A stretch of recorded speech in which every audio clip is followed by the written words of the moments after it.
Good morning and welcome to the Dallas Entrepreneur Center. My name is Lauren. I'm one of your city coordinators along with Edna and Christy. So if you have any questions at any point after the program, please do not hesitate to come and find us. Thank you so much for joining us. We're here every Wednesday from 9 to 10 a.m. We have a special program ahead of us today.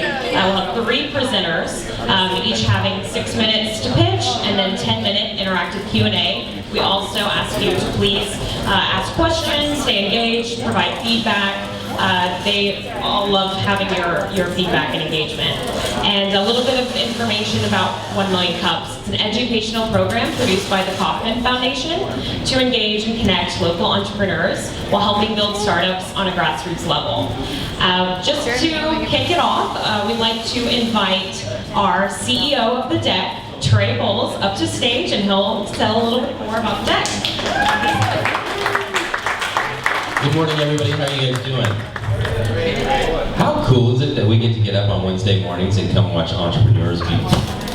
I think it's my favorite day of the week. It gives Hump Day a whole nother meaning for me. It's a positive thing rather than a negative thing. So my name is Trey Bowles. I'm CEO of the Dallas Entrepreneur Center, or the DEC. What we do here is we help entrepreneurs start, build, and grow businesses, and we do that in a couple different ways. The first is through education, helping create classes and programs that help you learn how to be an entrepreneur. We have a second piece called mentorship, where we bring in a couple hundred mentors and make them available to meet with entrepreneurs. These are exited entrepreneurs, they're subject matter experts, they're CMOs of major corporations, really interesting people that want to come in and help your businesses grow. And the final piece is community. And that's why we do things like 1 Million Cups and Startup Grind, and then we have co-working spaces built into all of our facilities. We have 5 facilities now across Texas, 2 downtown, 1 in Addison called the Addison Treehouse, 1 that's launching next month in Denton called Stoke, and 1 in San Antonio called the San Antonio Entrepreneur Center, with several more slated to come out later this year. We call what we do co-working. So the idea of you can come to a co-working space, you can sit down and you can work. But what we want to do is really help take things to the next level and make your business successful. So thank you guys for being here. We have a great staff here and that are probably walking around and getting coffee ready to go. But thank you. But please find them and let us know how we can support and serve you guys here. We want to do that. There's a couple things coming up that we'll make sure that we talk about at the end. But there is the Tech Wildcatters Pitch Day on Thursday, and I think this is the last day you can sign up to attend that. It's going to be House of Blues. Go support Tech Wildcatters and the amazing companies they have going through their program. And then next Tuesday here, Tuesday night, we have an amazing opportunity to hear from a seasoned entrepreneur named Gail Warrior, and she's going to be in here talking about her stories of being an entrepreneur, what she's learned, the things she's accomplished. If you've never been to Startup Grind, I really encourage you to check it out, because it is the only event we have in our community where you have one person speak to an audience in a fireside chat mentality, and they really are honest, transparent. They talk about the good, the bad, and the ugly of being an entrepreneur. And for a young, aspiring entrepreneur, there's no better place to go to get really good advice and counsel from somebody who has done it and been successful. So that's next Tuesday night. So as Lauren mentioned earlier, we've got a really exciting day today. We get to have our friends from the ground floor at United Way here to present. We have 3 presenters. I don't want to talk anymore, but I do want to invite to the stage Kate Knight, who runs the ground floor program, to tell you a little bit more about it. So would you all give her a standing, rousing round of applause to come to the stage? Thank you.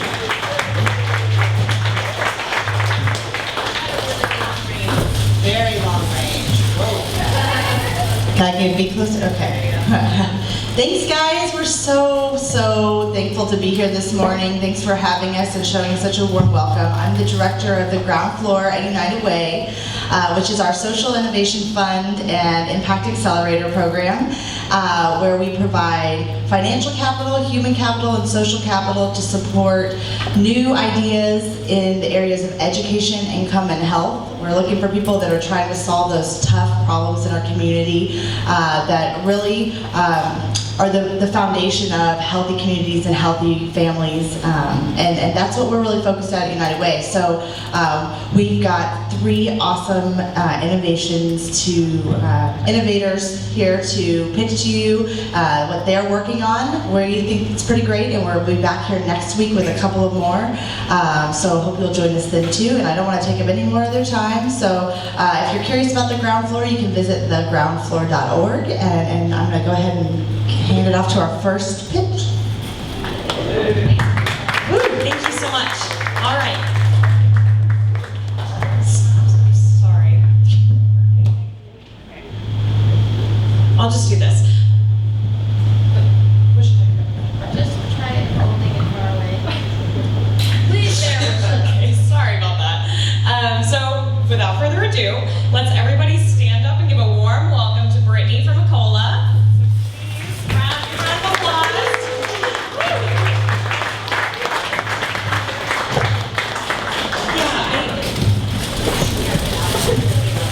Try using this.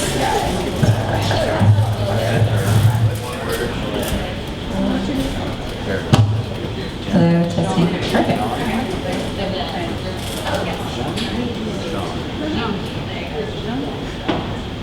Thank you so much, Trey, for having us. This is my first time at the deck and really excited to be here.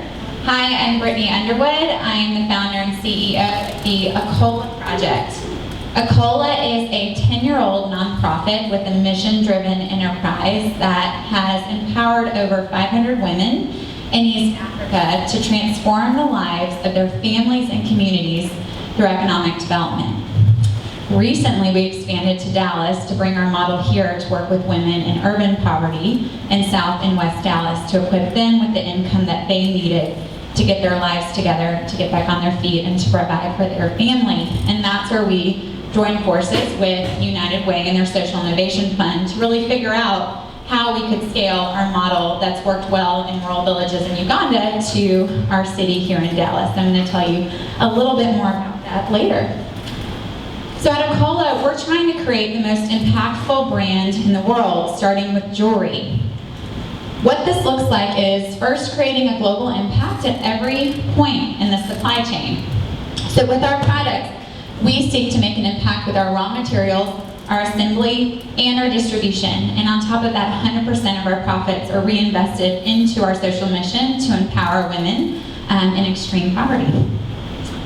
This starts again with our raw materials. So in our mass market line, we sell in about 450 stores nationwide. And every product that we make has an impact in every part of the product. So we have beads that are rolled, hand-rolled in Uganda. We have Akola cow horn that our women hand-carve with razor blades in rural villages. It's an amazing process to try to create a product that has an impact with every bead. This also extends past our programs in Uganda to our global supply chain, where we work with partners in Egypt and Ghana and Kenya who are trying to impact families and communities and women to source our other raw materials through them. So not only are we doing no harm, but we're having a really robust impact even through our raw materials. We focus on having our highest impact through the assembly of all of our products. In Uganda, this looks like 450 women who make our jewelry. They assemble it. So we have women who roll beads, we have women who assemble our jewelry, and they make a living wage for doing that. And here in Dallas, we've been able to translate that as well. In our pilot, we realized our biggest issue in making this model that's worked effectively in Uganda for 10 years work here in our city is the living wage question, right? A living wage is really different in Uganda than it is here in Dallas. And so the biggest challenge for us expanding here was figuring out how can we help women make $15 an hour, right? Because that's what they need to really get their lives together and get back on their feet. And so we realized we had to create an elevated jewelry collection to support that. Our mass market line retails for over under $100, and we needed to create a line that retailed from $200 to $500 to support women to make a living wage. And we have done that, and I'll speak about that a little bit later. This is a picture of one of our, some of our women in our Dallas project that we work with in West Dallas. we partnered with over 9 nonprofits in our city who've sent us women who are ready to work. So we've kind of identified this gap in the nonprofit ecosystem here where women are being rehabilitated from being sexually trafficked, formerly incarcerated, from being in poverty, and they try to step out on their own and they can't because they don't have economic opportunity, they don't have a job. And a lot of these women have criminal records, so even a job transition program is not benefiting them because they're not getting hired. They're getting rejected over and over again after just being empowered, which is not only not good for their morale, but doesn't give them the resources they need to really successfully exit the host nonprofit. So we've worked with 9 nonprofits who send us women who are ready to work. We started with 15 women and we're actually onboarding 70, which is really exciting, this month here in Dallas. Yeah. We also seek to make an impact for our distribution center. We employ women who've been formerly sexually trafficked in a second chance job program to learn hard business skills through running our distribution center here in Dallas as well. So even there has a strong impact. On top of that, 100% of our profits are reinvested in our social mission to empower women and transform families. In Uganda, we build training centers from scratch, bricks and mortar projects, generally the only tin roof in the village, to create facilities where women can work. We then train them, offer them dependable employment, and create a suite of empowerment programs that complement their economic development in over 5 development categories. And we believe that this creates lasting sustainability for generations to come. We've created a movement tapped into millennial Americans who want to purchase products that make a difference. There's some great stats on here that I don't have time to talk about, but it's a movement for our generation, and we're really trying to pioneer that on the impact side. And now, on the product side. So in order to scale in Dallas, I told you we had to create a contemporary line that retailed from $200 to $500 to support our women here, and we partnered with Neiman Marcus, and we're launching nationally in every single one of their stores our jewelry line. Again, we're a nonprofit, this is for impact, and we've been able to create a product line that's launching through one of the best specialty stores in the country. So we'll be the first full impact brand in the luxury space. So it's really exciting, it comes out this fall. And that is where we're headed. Thank you so much. Okay, we're gonna try switching microphones. Perfect. This one, okay. Oh, much better. And we're opening the floor for questions. We're gonna do 10-minute Q&A since we've got 3 presenters. Please raise your hand high, I'll bring you the mic. Yeah. I was just looking you up on Instagram, and I saw that you have a flagship store now that you're opening up and doing. How long has that been around? Where do you see that going? What are your plans for that? Yeah, so we expanded to Dallas in 2014. How that actually happened was we were approached by the president of the Dallas Women's Foundation, and she said, you know, we have a major problem here. We're working with great nonprofits who are rehabilitating women in our city. Problem is they're going back into poverty, prostitution, back to jail. Do you think your model that's worked successfully in Uganda could work here? And so we started piloting Akola Dallas in 2014 with 15 women to see if the model could work here. Part of doing that was opening a retail store. We retail in over 450 boutiques nationwide and have been in that many stores since 2014, but we realized we wanted to open up our own store to offer women here a place to have job training through our distribution center. So we created a storefront in Deep Ellum. We're right near Pecan Lodge, but the back end is a production center, and it's a way for us to train women who actually want to transition into the mainstream workforce pretty quickly. We have women who assemble the necklaces, and those are women who have a lot of kids. They need to work while their kids are in school. They're looking for supplemental income, not to transition into the mainstream workforce. They just have too many responsibilities with their family, so they're able to work 20 hours a week and get the same amount of income as a woman who works at Whataburger full time, and they get to spend time with their family. So that's our one category, and the other one is the women who work in our distribution center, and that's been a great program because they get skills in QuickBooks, inventory management, customer service, these hard skills that they need on their resume to transition out. And generally, we think women in that program will spend about 3 years with us starting as an intern, then as a fellow, and then as an employee before they transition. And so that was the purpose of our storefront. So it's really neat. If you come see it, it's not just the products that you can buy that are exciting, but it's what's behind it, literally. So, yeah. What's your hiring process like, and how do you ensure quality of the products that you're creating? Yeah, so our hiring process for the women that are assembling the jewelry, is that what you're referring to? Yes, okay. So we rely, in Uganda we have a really complicated process for hiring women because we can't rely on other nonprofits in the area because we work in very rural villages that are cut off from the global economy. So we work with local leaders in the community, LC1s and LCs2s, who basically help us identify through social mapping women-headed households who have the most dependents and the least support. And that's kind of our metric for the women that we interview to come into our program. So on average, the women we work with in Uganda have minimum 10 dependents. On average, 7 child dependents and 3 elderly dependents. And those are the women who work in our program in Uganda. Here in Dallas, we work with 9 nonprofits, and we can really rely on them. Our experience is in Uganda, it's not here. So that's what's been great about working with United Way, is figuring out how to work with women in urban poverty, which is obviously very different than rural poverty. And we've really relied on our nonprofit partners for that. We've tried to find quality partners. Dallas Housing Authority has been a big one. We are working with Buckner, working with New Friends, New Life, ACT, Bridge Builders. I mean, there's a great group of nonprofits that are sending us women who are ready to work, and they know the women in their program and who's ready. So that's the first thing to create sort of a successful partnership is having the nonprofits know when a woman is ready to get back on her feet, ready to work. A lot of times they're still kind of figuring stuff out in counseling and drug addiction, just a lot of other things that they need to kind of get through before they get to this opportunity. So we really see it as the end of the nonprofit cycle, not really the middle, but kind of when women transition out. And so they refer women to us who want to work, and then we do an interview, pretty robust interview, so the women, first of all, feel like they earn the opportunity, which is really important for their empowerment, but second of all, we can figure out if, through our metrics, kind of another level if they're ready for the opportunity. And then we still lose, I mean, a good percentage of the women in the first week of work. A lot of these women have never worked before.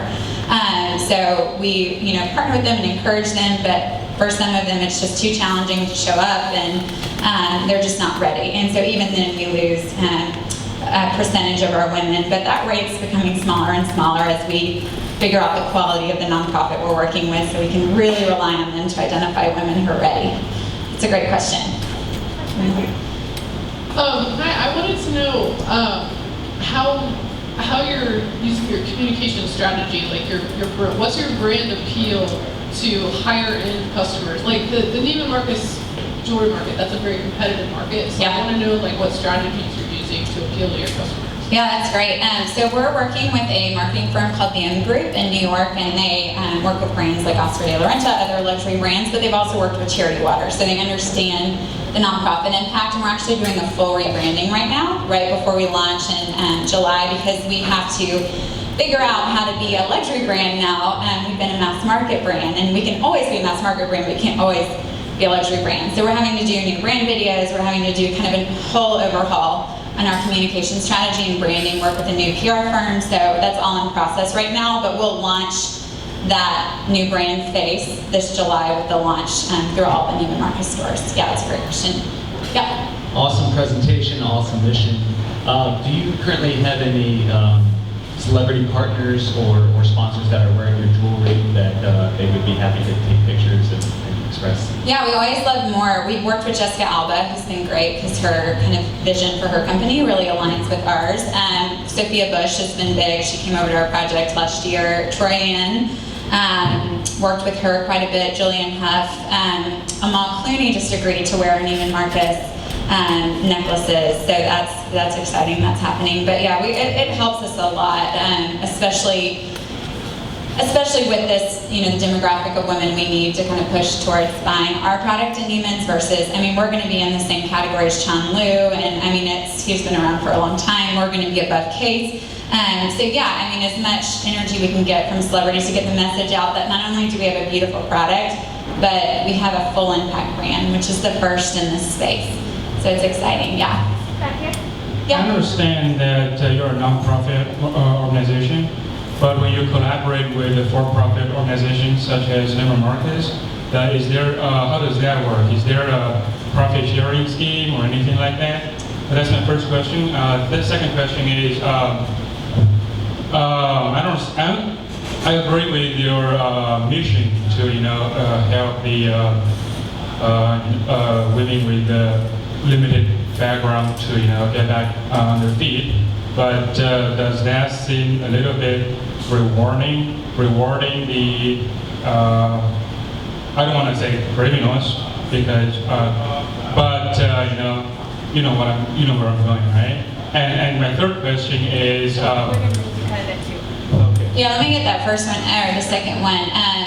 We believe everyone has the opportunity for a second chance, and I think in our society we're not great at offering people a second chance to change their life, to change their path, to get back on their feet. And the great thing about the nonprofits that we work with in Dallas, they're working so hard to help people discover their inner worth and dignity, and the fact that they were created for so much more than they've been able to see.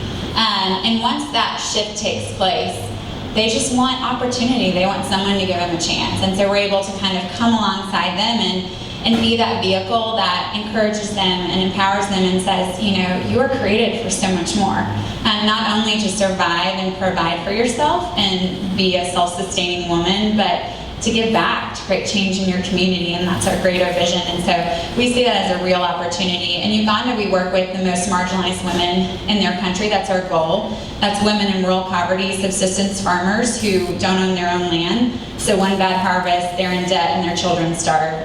So that's our target demographic in Ugandan women who've been through 20 years of civil war.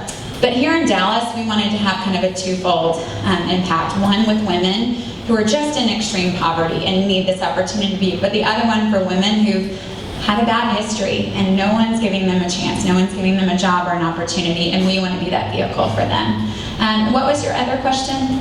How does the collaboration with the for-profit organization? Oh, for-profit, yeah. So 100% of our profits are reinvested in our social mission. That doesn't mean that Neiman Marcus is reinvesting any of their profits from our jewelry line in our social mission. And so we're receiving the same kind of margin that every other designer gets. And so we're able to compete at that level. If they gave us a better margin, which they've offered, and actually other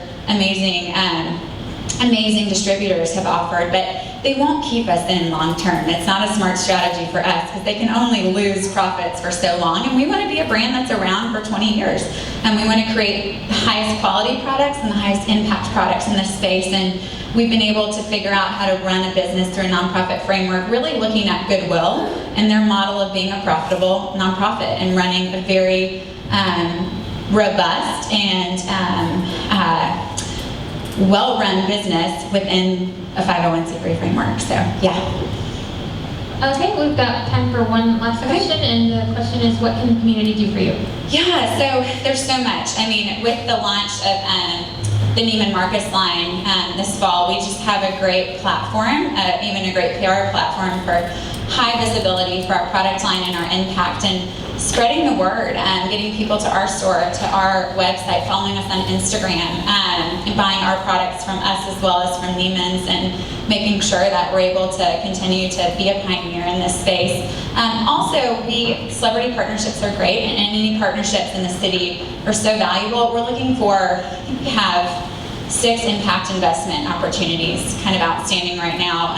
We can't give away equity, so we have to raise all of our rounds of capital through debt. So we do low interest loans at 5% to scale our product line and build capacity. And so for any social investors out there, we'd love to talk to you. We have about 3 that we just secured, and probably 4 more that we need in the next 2 months to get the growth capital we need to kind of keep up with the demand. So that's another huge opportunity, and we need volunteers. So we are training 60 to 70 women who've never had a job before in the next week to make close to $1.5 million order for Neiman's just for fall. And they have 4 weeks to do it. So we're trying to get volunteers to work with every individual woman we're working with in West Dallas to ensure quality and to encourage them so they don't kind of give up and say, well, this is too hard for me. So volunteers are really important too. So thank you so much. Awesome. One more round of applause for Akola.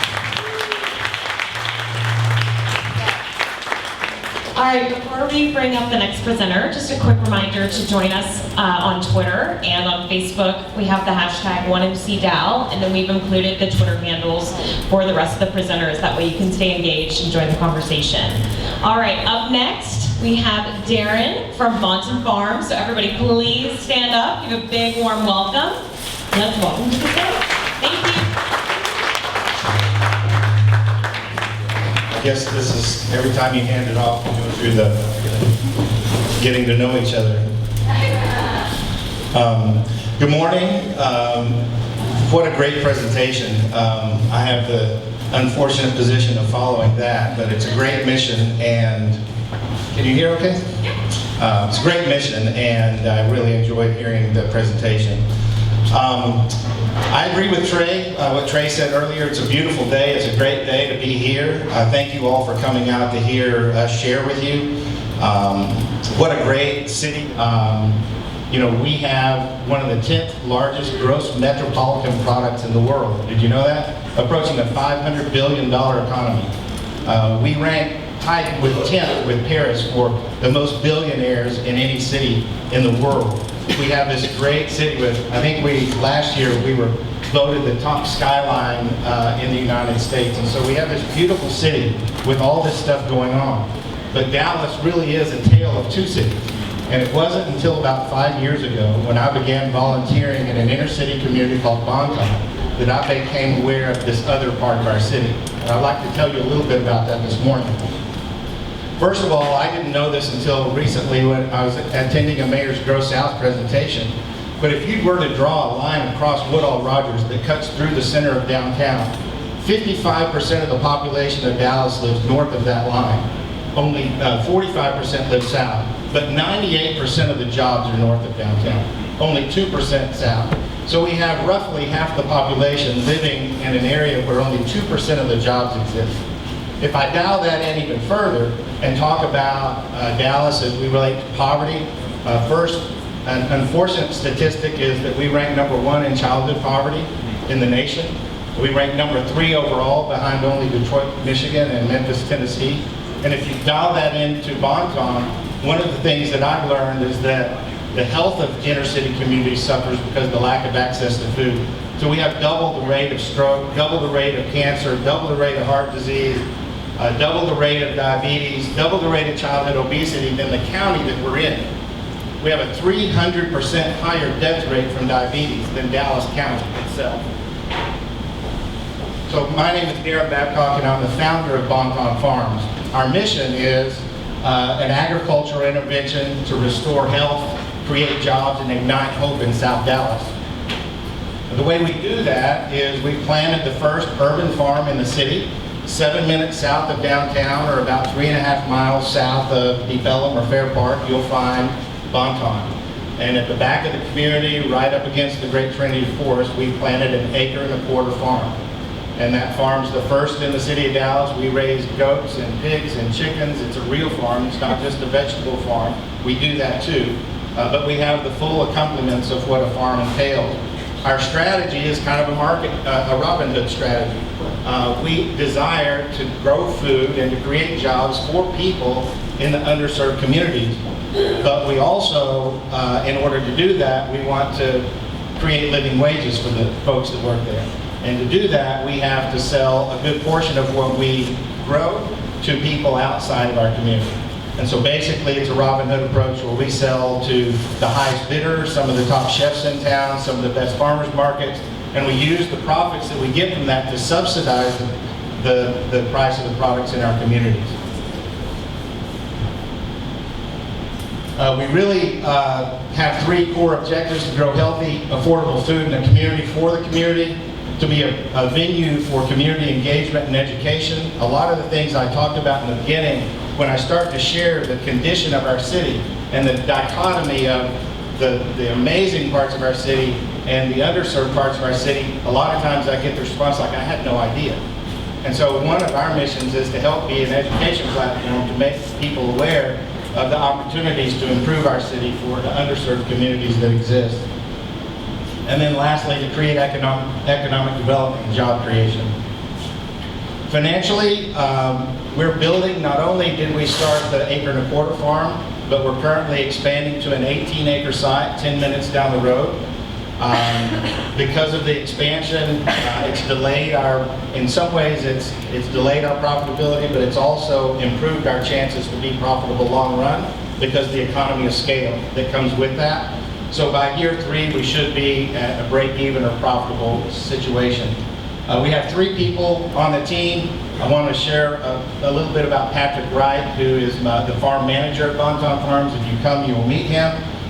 If I look a little tired today, it's because in the last 48 hours, we've had 8 baby goats that we have to feed every 4 hours. And so this was Patrick and I this morning at about 6 a.m.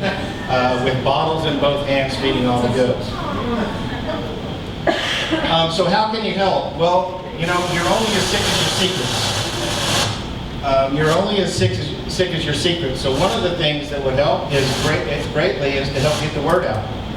To tell people about the farm and about that we have 40 communities in Dallas that are food deserts that don't have access to healthy, affordable food. Volunteer, we have opportunities to come volunteer at the farm and bring your friends, help get the story out. You can like us on Facebook or follow on Instagram.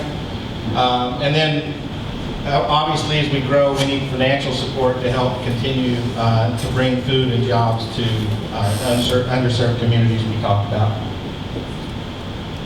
So with that, I'll take any questions that you may have.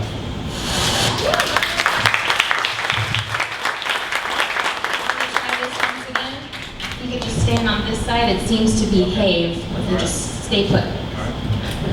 All right, we're gonna open up the floor for questions. We appreciate your patience with these microphones.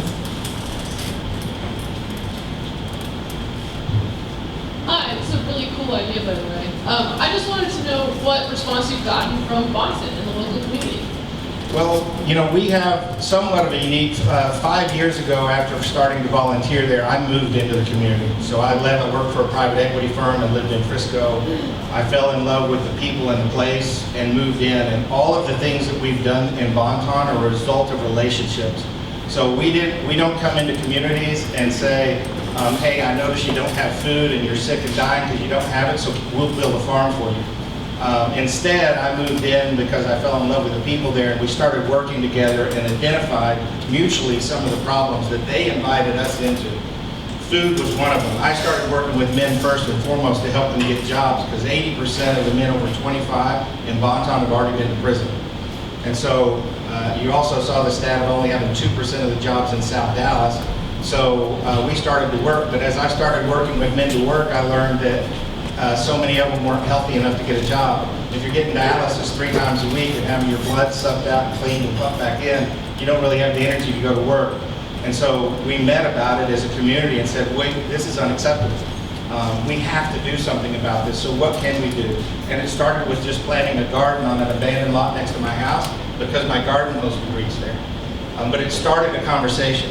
And that conversation led to the farm. So Bonton's still a relatively rough place. It's changing, but the farm is the most protected place in the community because it's theirs. I think that makes all the difference in the world. The farm we're building on the 18 acres down the road, it's not in a community, it's in a rural setting. We've been broken into twice. The farm in Bonton hasn't been broken into once, and we're in one of the most dangerous places in the city. Good question, thank you. I really like your presentation, your idea. It feels very pie in the sky for me, but that's because I'm not understanding the numbers that go into it. I know the restaurant industry and how small the margins are. So can you talk me through an example that gets to the number of people that you serve based on the products that you're able to sell? Yeah, I think I agree with you. I believe in the adage, how you eat an elephant's a bite at a time. And so when you talk about it's kind of pie in the sky, at this point it really is. But I believe we're creating a movement that's tapping into an emerging market. Dallas is really behind. 2 years ago when we started this, it was illegal to have a garden that you sold food from. And so we were on the cutting edge, along with other growers in the community, of going to city council and having to get permission to change the laws on the books that allow us to have a market garden that you can sell from. And so, yeah, we're taking very basic, fundamental steps to help change this, but it has to start with that first step. We are fortunate that right now there's more demand than there is supply for locally grown, fresh, organic food. And so we're able to get top margin for it that's not traditional in the food business. And I think that's really what's driving. And I don't foresee that changing because we're such on the cutting edge of the emerging market, I don't see that changing for 5 to 10 years. We're gonna still have this where we're building up capacity to meet the demand. Did that answer your question? I was looking for a total number of people served based on what you're eating. Oh, well, there's 2,500 people in Bonton. Currently, we have 8 men that are in a program. Currently, we've had about 24 since we started this 2 years ago that are coming out of the prison system, that are unemployable, that work at the farm in a volunteer capacity while we help develop a life plan to move them to employment. And so we have 15 men that have gone from the streets, selling drugs or hustling, to being employed. So that's one of the aspects of the farm. We've created 3 full-time jobs with living wages at the farm. And then we currently have about 60 to 70 customers from the community that come to buy food there. But that's a low number. We've done a soft launch of our products because we weren't able to take SNAP. However, we just got approved, and what I didn't want to do is go communicate to the community, we have this fresh food for you, it's here, now I'll come, and we can't do business in the way that they transact.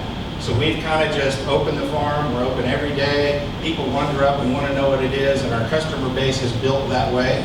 Now that we are able to take SNAP, credit cards, cash, volunteer, every kind of labor, every kind of way that you can barter or provide currency, we are starting to market and communicate, and I believe that we can serve all 2,500 people in Bonton. Yes, sir. Awesome mission again. You guys are doing some awesome stuff. Who are your top consumers? Like who are the big buyers for? Well, we sell at the White Rock Farmers Market, which is a big market for us. Cafe Momentum and Chad Hauser has been a huge supporter of us. Garden Cafe, Sunset Grill, a lot of the chefs, which we really like because they like to come out and take pictures of themselves pulling fresh food and say, come have dinner with us tonight, instead of me having to pack it all up and go put a tent up on Saturday and sit out in the hot sun trying to peddle vegetables. So we do business with a lot of chefs, and then, at least half of our product now stays in the community and is sold directly from the farm. What are your main vegetable crops? It changes with the seasons. Dallas, we do have a mild winter season where we grow mostly greens and carrots and stuff like that. Right now, we found a really big market for heirloom peppers. So we, last year we grew a whole bunch of squash and found out nobody's willing to pay for it. And so we ripped it all out and we planted shishito peppers, and we found out that we could sell those for about 2 dozen for $5. And so a lot of it for us is learning what market space we're in and what consumers will pay for and what we can make a profit on. But we grow the typical summer crops right now: corn, okra, zucchini, squash, onions, peppers, tomatoes, eggplant, herbs. We sell fresh goat's milk, as you can see from the babies. We have lots of that now. Fresh pasture-raised eggs, and so we do all of it. Once again, we do ask that you wait for the microphone. We are filming, and so we want to capture everyone's questions on the YouTube channel. We're going to wrap it up. We have time for the last question. What can the community do for you, if you want to reiterate that? Yeah, I think help get the message out. A lot of people, a lot of people don't know about the challenges that we face in our city. If you don't cross down into South Dallas a lot, you might not get exposed to it. So a lot of it's helping tell the story. You can help us by going and liking us on Facebook or following on Instagram, sharing the stories with your friend, not only of the food and the cute pictures of the goat, with the transformation of people's lives that come across and either use the farm as a platform to get through it to employment or fall in love with the farm and become employees of the farm. We also need additional capital to help expand, finish out the 18-acre site, so we're always working to raise money for that. And again, I think just helping get the story out. And if you go to White Rock Farmers Market, or if you stop in at Cafe Momentum or Garden Cafe or Sunset Grill or one of the places and you see Bonton Farms mentioned, make sure you tell the purveyor that you appreciate them supporting a local food producer.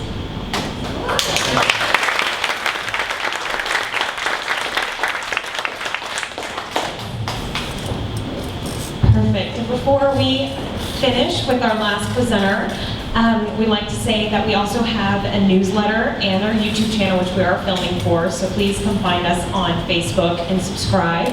And then if you do have any questions, email us at dallas@1millioncups.com. We're always looking for more presenters and sponsors to help keep this going. And then a big, big thank you to our vendors, Kurtu, for always providing the delicious treats, so big round of applause for them. And then Shade Tree Coffee Roasters for keeping us caffeinated. So, big thank you. All right, perfect. So next we have Lindsay from Saint Vincent de Paul. So please, everyone stand up one last time and give a big round of applause.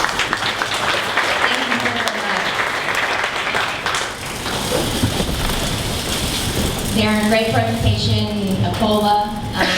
We kind of heard, there's these people that are suffering, and Darren kind of showed you the statistics of all of that.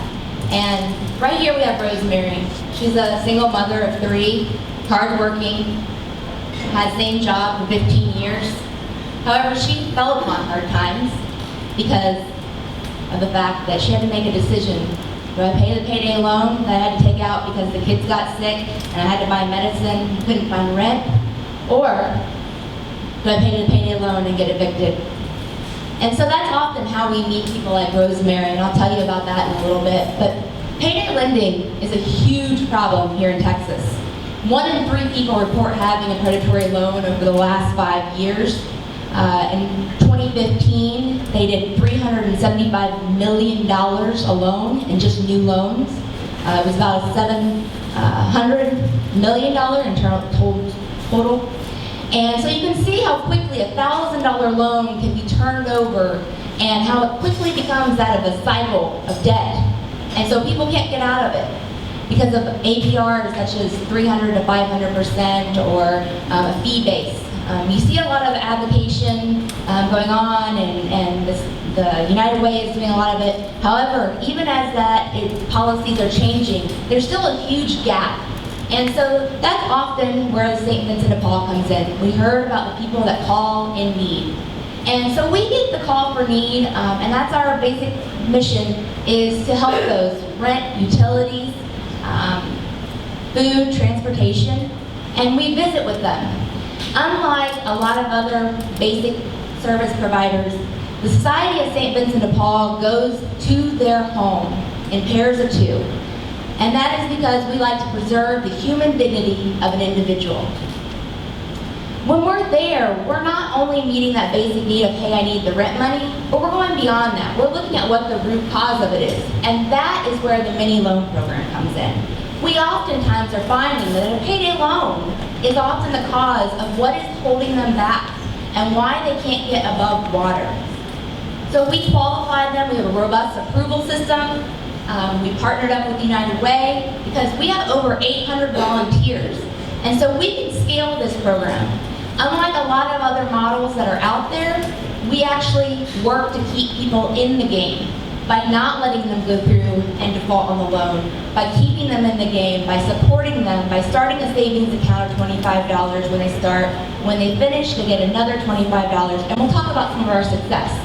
And then we also give them the financial education coaching. Each of our people that visit with them are trained in financial education so that they really understand why a savings is so important and why they have to build that up. So, believe it or not, actually, we piloted this program in January 2015 until July of last year with 7 loans. We today have helped 40 people with 40 loans, as you can see. However, we're averaging about 1.4 conversions per loan. And they're averaging about $1,500. And as you can see, what's staggering is that before they were converted, they're paying about 347% APR. And we converted to a low interest rate 12-month loan that they pay off. And you can see with 40 people, in under a year's time, we've already almost saved, look at how much, $753, $170,000. So it's really amazing. We have 0 defaults today, 0. And that's because of the fact that we actually keep them in the game. If we were to let them default, it goes bad on the credit rating. So we keep them in the game. We're working with them. We're talking with them. This is a holistic, relationship-based model. These are just like Darren said. You can't come in to somebody and say, here's a program, you have to take it.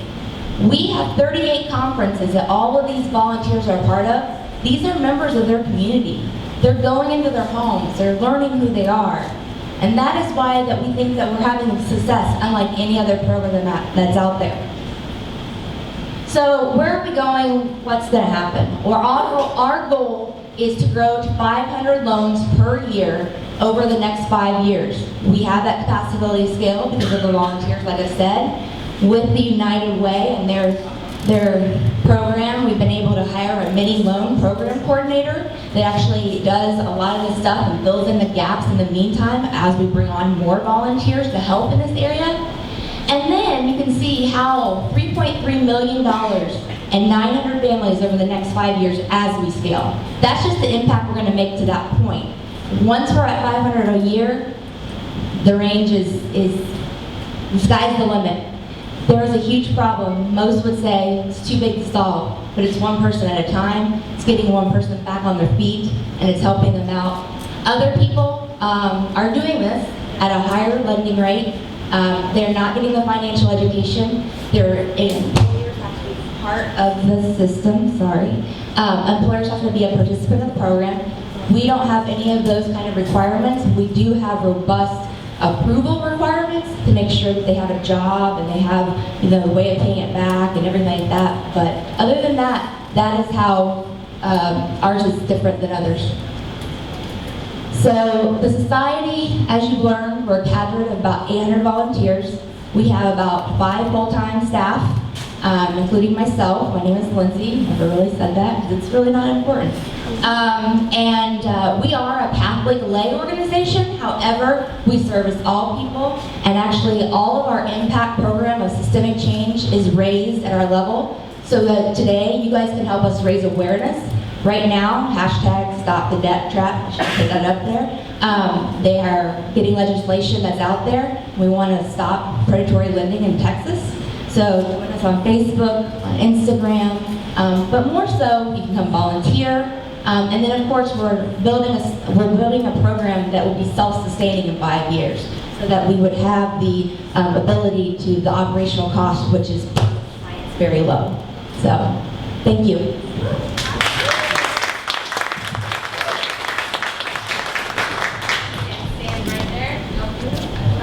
And what was the hashtag?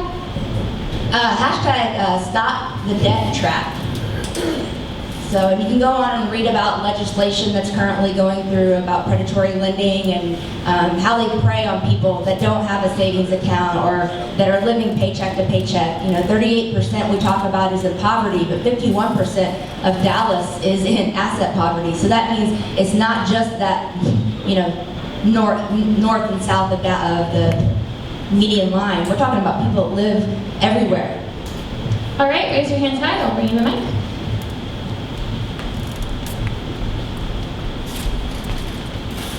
Thank you. It's a great mission. And my question is, for your major funding partners like lenders, banks, or P2P platforms, and also earlier you mentioned that there's 0 default as of today, which is great. And then after that, you went on mentioning that when things were about to go south, you sending your people to talk to them and figure out what things went wrong. So I'm wondering what specifically does that involve? Does that mean by issuing new loans to cover old loans, or? So let me answer the second part first.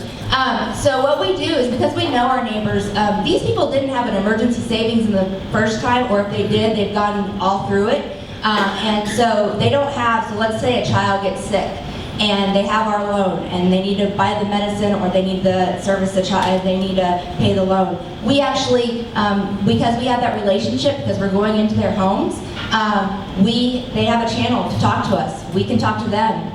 It's a relationship. It's not a transaction. We don't see them without. It's a dignity.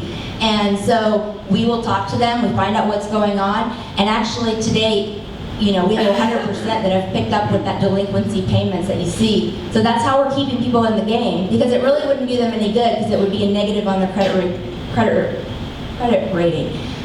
We have one major bank partner that's a silent bank partner. It is a small bank that is actually one area that we're looking to grow, and actually a major part of us scaling to 500 a year. We are trying to develop banking partners with an RFP and a structure that would allow us to scale to the 500. We're at a very low 2.2% interest rate. We're willing to go up to a certain rate, but also too, behavioral change, maybe drop that down as they have so many payments on time.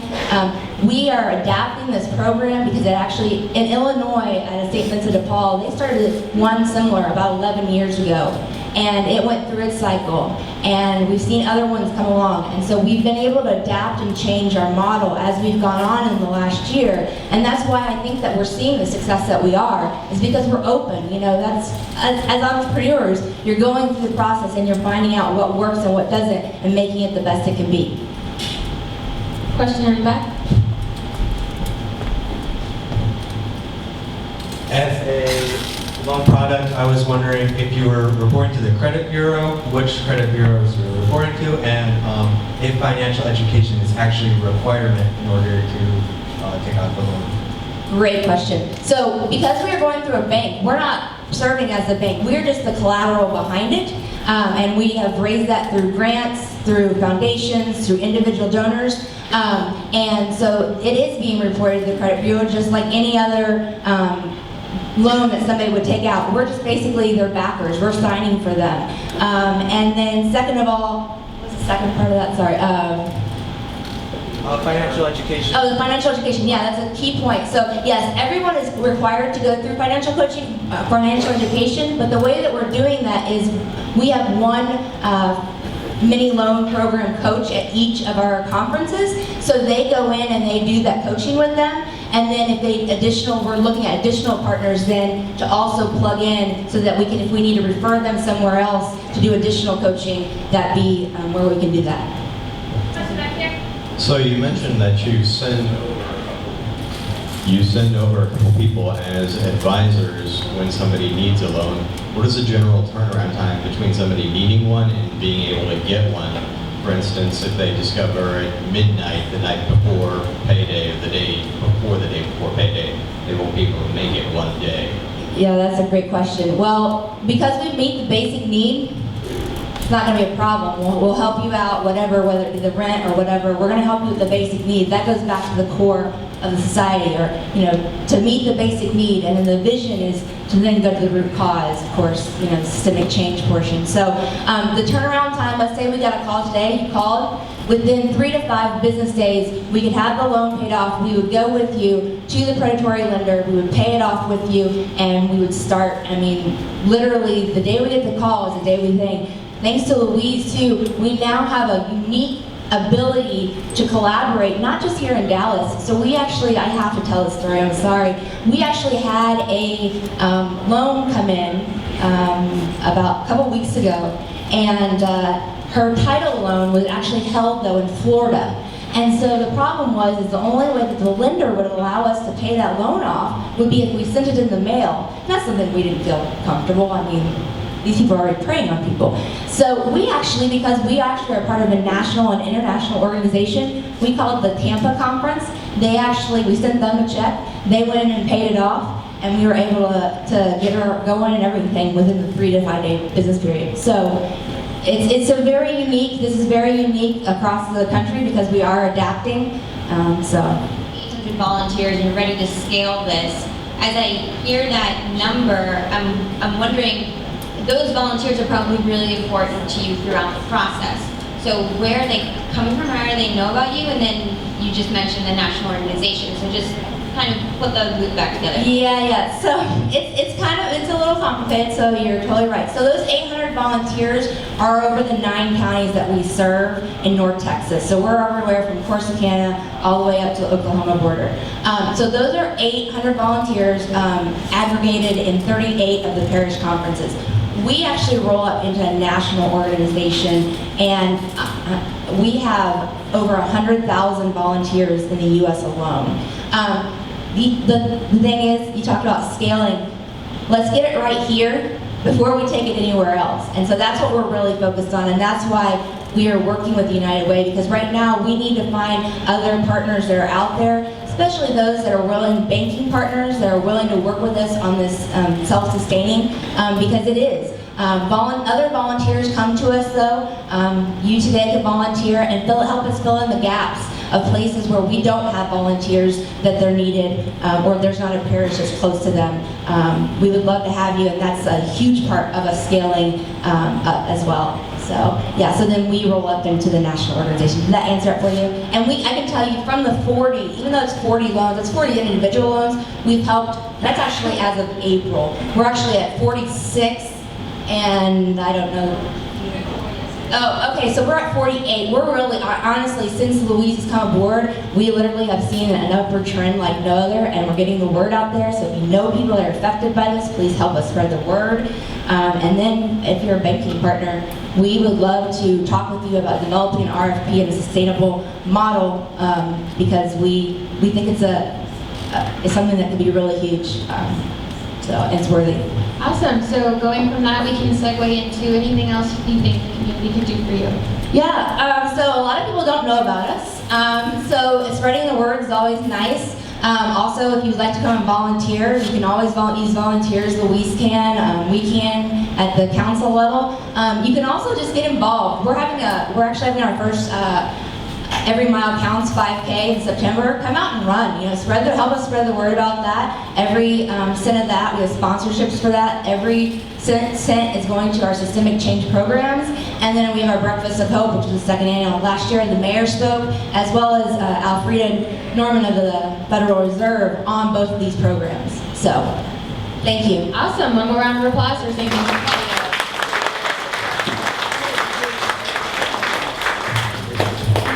All right, thanks for spending your morning with us. Just before you go, please feel free to stay and network, have more coffee, get a tour of the deck by one of the deck staff members, and then come find us if you have any questions. Thanks so much, and see you next week.